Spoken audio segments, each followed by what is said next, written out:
Today's conflict between Israel and Iran isn't just political, it's a symbolic replay of ancient themes. Ironically, ancient Persia, modern-day Iran, once helped the Jews.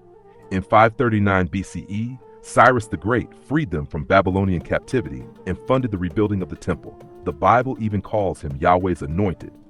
Now, thousands of years later, Iran's Islamic regime calls for Israel's destruction, casting it as a divine mandate.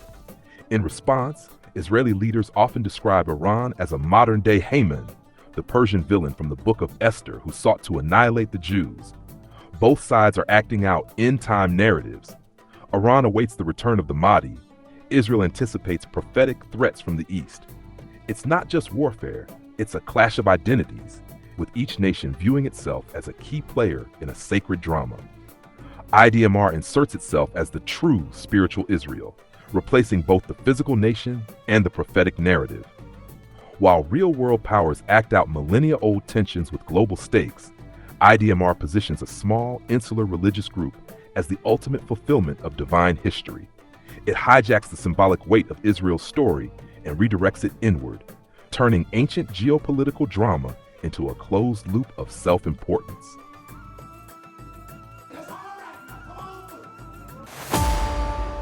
This isn't the first kingdom. There was a physical kingdom of Israel, and they were given the law of carnal ordinances, in which Israel. The state of Israel.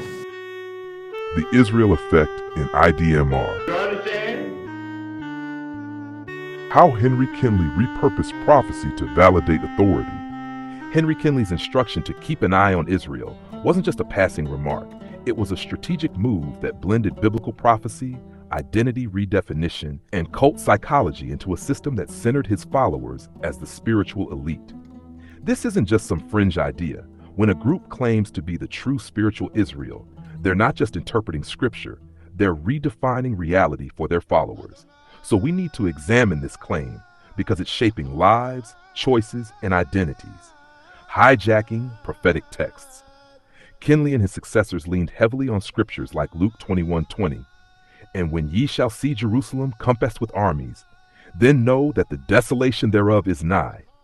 This text, already loaded with apocalyptic energy, was reframed to mean that current events involving Israel, especially war and conflict, were direct signals that the end was near.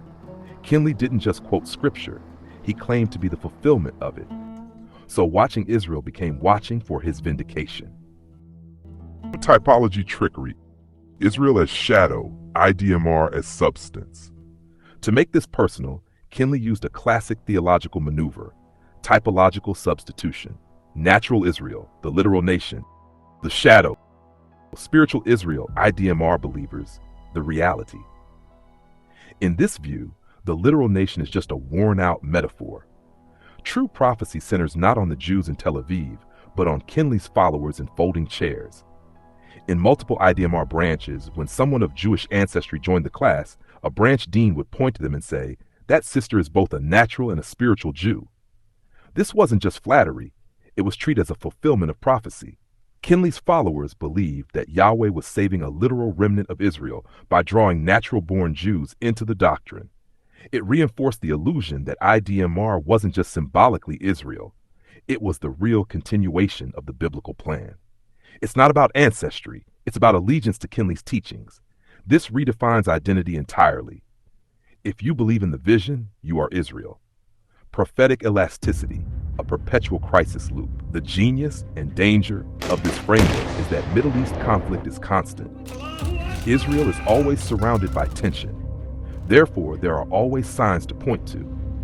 This creates prophetic elasticity, a system that stretches to accommodate any news headline. It doesn't matter if peace is made or war breaks out, either one is read as fulfillment. The timeline never has to be accurate because the signs are interpreted retroactively. Psychological effects. It wasn't real. You're saying it wasn't real. I didn't say it wasn't real. The cult machinery. This creates several powerful psychological effects. Urgency. Something big is always about to happen. Group specialness. You're not just a believer. You're the chosen, the true Israel. Cognitive entrapment.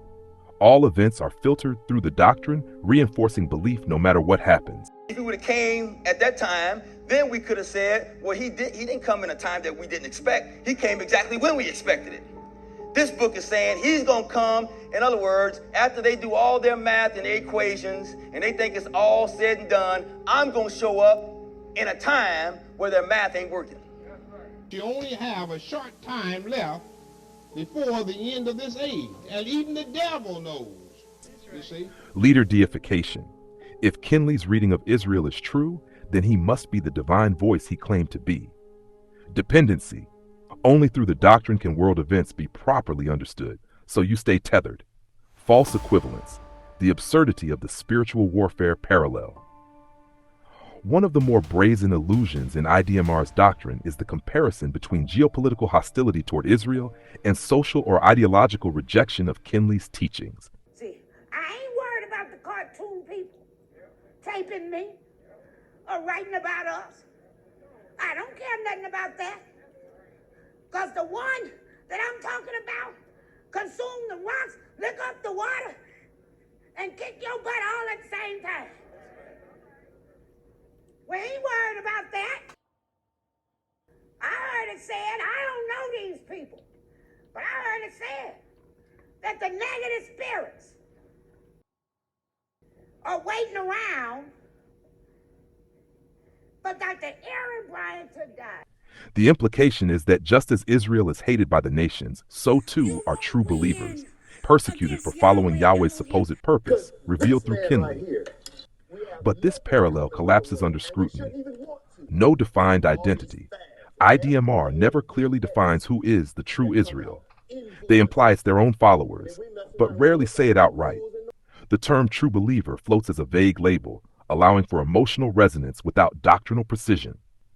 No external opposition.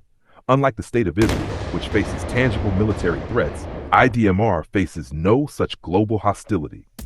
Most of the world has never even heard of Kinley or his followers. Opposition, when it comes, is almost always from former members, concerned family, or critics calling out real doctrinal harm, not from governments or religious institutions waging war. False persecution complex. By framing any challenge to their doctrine as spiritual warfare, IDMR positions itself as both the victim and the victor. This shuts down honest inquiry and reinforces the illusion that skepticism equals satanic resistance. Manufactured significance. Claiming to be the spiritual version of Israel doesn't make it true. It's a self-appointed identity that exists only inside the belief system itself, never verified by history, prophecy, or external validation. The comparison flatters the ego of believers but serves no theological or logical grounding. Conclusion, a designed illusion of relevance. By tethering his teachings to Israel and reframing his followers as the true Jews, Kinley created an illusion that IDMR was the center of world prophecy. This didn't just make his doctrine seem important, it made dissent feel like apostasy, and it kept members emotionally locked into a self-reinforcing system where war in the Middle East wasn't just politics, it was personal proof. What looks like insight is really a loop. And what looks like prophecy is really a performance of significance, rigged to always point back to Kinley and the authority of his teaching. If members of IDMR choose to see themselves as spiritual Israel to give meaning to their lifelong devotion, that's their right. But they should ask themselves, does this belief foster true spiritual growth or simply shield them from doubt by keeping them trapped in a self-affirming loop? There's a difference. Dr. Kinley. Right. He received his PhD from Fisk University. I was down there.